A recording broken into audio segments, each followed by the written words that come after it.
Makes a promise, he keeps it. And Christie is here this morning with us here on This Week. Thank you for joining us, Governor. And let's begin. You heard Hugh Hewitt at the top of the program read from that Meg Whitman statement. Your national finance co-chair says that your endorsement of Donald Trump an astonishing display of political opportunism. She goes on to say, Donald Trump is unfit to be president. He's a dishonest demagogue who plays to our worst fears. I call on Christie donors and supporters to reject the governor and Donald Trump outright. I believe they will. For some of us, principle and country still matter. Well, listen, I love Meg Whitman. She's a great friend to me and to Mary Pat, always has been. We obviously, from that statement, have a difference of political opinion. And that's okay. That's what makes this country great, is that people can have differences of political opinion. And so Meg has always been free to express her views, and I honor her. And we absolutely adore our relationship with her, and I'm sure it'll continue. Some of your supporters say you promised them you would not endorse Donald Trump. Joe McQuaid, the publisher of the New Hampshire Union Leader, says you promised him on a phone call you wouldn't endorse Donald Trump. Nah, that's just not true. He called me 2 days after the primary and said, I was just told that you're about to endorse Donald Trump. And I said to him, that's absolutely untrue. I'm not about to endorse anybody. But that's all the conversation He didn't was. say you would never endorse him. No. Okay, I said I wasn't endorsing him then. That's what he had a New Hampshire person on the ground tell him that. And I said, Joe, it's 2 days after the primary. Mary Pat and I are just taking a deep breath. We haven't thought about what we're going to do next in this race. Let's talk about the policy in this campaign right now. During your campaign, you ran as a straight-talking truth teller, specific answers to America's challenges. And here's what how you told voters to question Mr. Trump. I tell everybody who goes to a Donald Trump event, if you get to ask a question, just ask him how. First, he says he's going to build a wall across the entire border between the United States and Mexico. How? How is he going to make the Mexicans pay for the wall? How? They are a sovereign nation. You're backing him now. What's the answer? The answer is he will do it. How? The fact is that he's going to have to answer that question, and he will. You know, George, this is February. This is February of a campaign, and let's say this: you look at everybody else on that stage. And there have been many more specifics from a lot of other folks on that stage.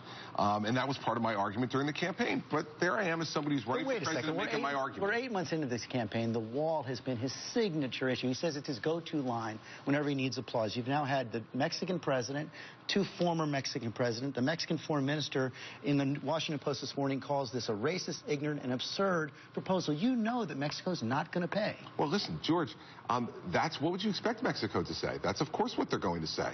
So what's the mechanism? How is Donald Trump going to force Mexico to pay? Listen, I think that there is great ways to be able to use diplomacy and other tools to be able to come to compromise with nations that are both our neighbors and around the world. And we'll work on those things, and that's what leadership does. Strong leadership is able to exert those things and be able to talk to folks about what advantages and disadvantages are of certain policies. The fact of the matter is that there won't be any question about Mr. Trump's strength and his resoluteness in terms of getting the things done that he's wanted to get done. That's what his whole career has shown. What's the answer? How? That's the standard you set. And it is the standard I set, and he will answer that question.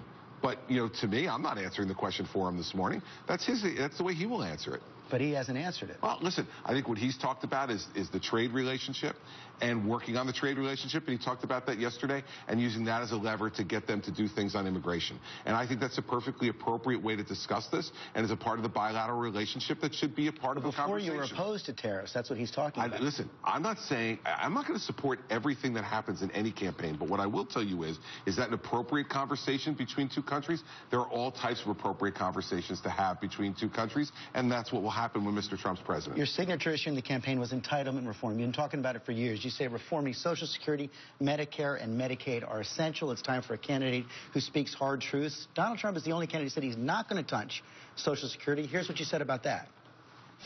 They say, Mr. Trump, what would you do on Social Security? He said, when I become president, the entire country is going to get so wealthy, so amazingly wealthy and rich, that we're not going to have to worry about Social Security. How? Again, the question is how. Yeah, and listen, I think that we need to do something on Social Security. I've made that really clear.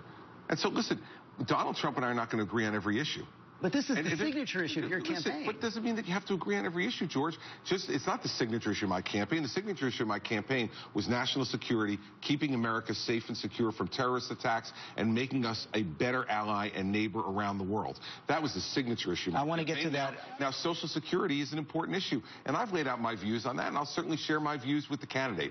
The fact of the matter is, though, when you look up on that stage, no one else has a plan on Social Security, George. But no one on Thursday night, no one else has a plan on Social Security. So why aren't we testing all these other candidates as well? I've asked all the candidates lots of questions on that issue. And none of them have an answer. But the debate on Thursday night, he says the answer on Social Security is eliminating waste, fraud, and abuse. In all of your speeches, you said that's not an answer. We need hard truths. Listen, I've given my answer on Social Security, George, so I'm not disagreeing with what you're saying. What I'm saying to you is So you're disagreeing with Donald Trump? What I'm saying is that he's going to give more complete answers as time goes on these issues, and let's hold every candidate to that same standard. Let's hold every candidate to that same standard. The difference in this race is that some members of the media and others want to hold Mr. Trump to a different standard than they want to hold the other candidates to. Let's get Senator Rubio, Senator Cruz. Don't you think they've been more specific than Donald Trump? Not on Social Security, they have not. Absolutely not, sir.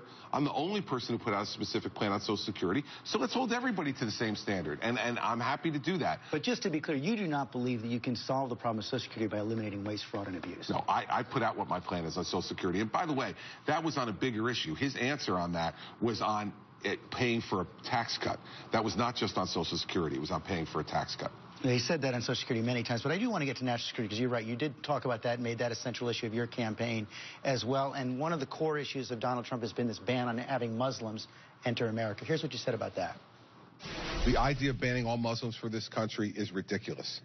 And the reason it's ridiculous is because you don't need to do that to make America safe. When Donald Trump said that, he was dead wrong. And he's dead wrong now. Is he dead wrong now? Listen, and that's not what he says any longer. He's backed off of that position over the course of time. But that's a big difference, George. That's a big difference from where his position was. That's a big difference from where the position was. And what we need to do... So you endorse the one he has now? Excuse me. Let me answer, George. What we need to do is have a coherent national security policy that's very clear, that says that we need to go after folks who want to do harm to this country. And having good, competent law enforcement. Mr. Trump has talked about the idea of making sure we restore NSA authority, which some people in this race have not been in favor of, like Senator Cruz. He has stood up and said that he wants to make our military stronger, which we need to do. He stood up for law enforcement in ways that other candidates in this race have not done. So let's not just take one section of it and make that the entire national security policy. There's been a lot of other conversations about it. And by the way, I'll continue to have conversations with him about this as the campaign goes forward to be able to make all of these things more fulsome. But we're, again, at the end of February, George. Donald Trump is going to be the Republican nominee for President of the United States. And he is going to bring this race to Hillary Clinton. He is the best candidate to beat Hillary Clinton in November and the best candidate to restore national security for our country. But on the Muslim ban, are you saying now that you endorse the ban on having non-citizen Muslims No, that's not what I'm saying. I'm saying that that's only one piece of an overall approach to national security. But you disagree with it. I said that very plainly. Listen, George, here's the bottom line. Elections are choices. And you look at the candidates up on the stage, and you decide, all things considered, who's the best choice. You know, I tell voters this all the time. If you want to vote for the candidate who you agree with 100% of the time, go home and look in the mirror. You're the only person you agree with 100% of the time, whether it's you or me. So we can sit here this morning and play the game of everything that... I ran against the guy, so of course there's things I disagree with him on. But this is now a choice. And of the candidates remaining on that stage, he is the best person to beat Hillary Clinton, which is job one for Republicans. We do not want Hillary Clinton in the White House. He's the best person to beat her, and he's the best person to help keep America safe. I just point out three of the biggest issues in this campaign, the ones he talks about all the time. You disagree with him on all those issues. So when you say he's going to do what needs to be done, what exactly are you talking about? Well, I'm talking about a whole bunch of things. First of all, George, we haven't even touched on the economy. And I think he's got a really solid record and job to try to create jobs in this country, to make the tax code fairer, to make opportunity better, to lower regulation. He's laid out those plans. The fact is he's going to do some things for this economy that need to be done to make America safer, not only from a national security perspective, but for people to invest in America and create jobs. Besides his tax plan, what are you referring to? Well, he's laid out a plan on regulatory reform to lower regulations in this country. He's talked about the idea of making sure that small business folks are empowered in this country once again to be able to create jobs for people. There's been a lot of things that have been laid out in this campaign that merit real consideration and real support. And we're not going to agree on every issue. But I wouldn't agree if I were here this morning supporting any of the other candidates that remain. We would have some major disagreements with each other because we ran against each other.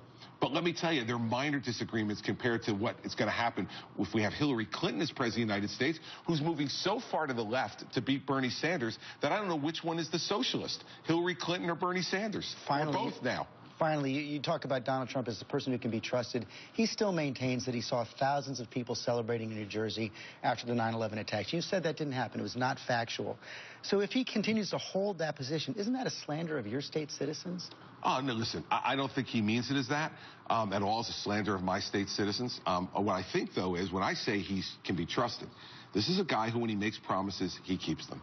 And I've seen that over the course of a 14-year relationship with him. I didn't just meet Donald Trump on the debate stage in August, George, of 2015.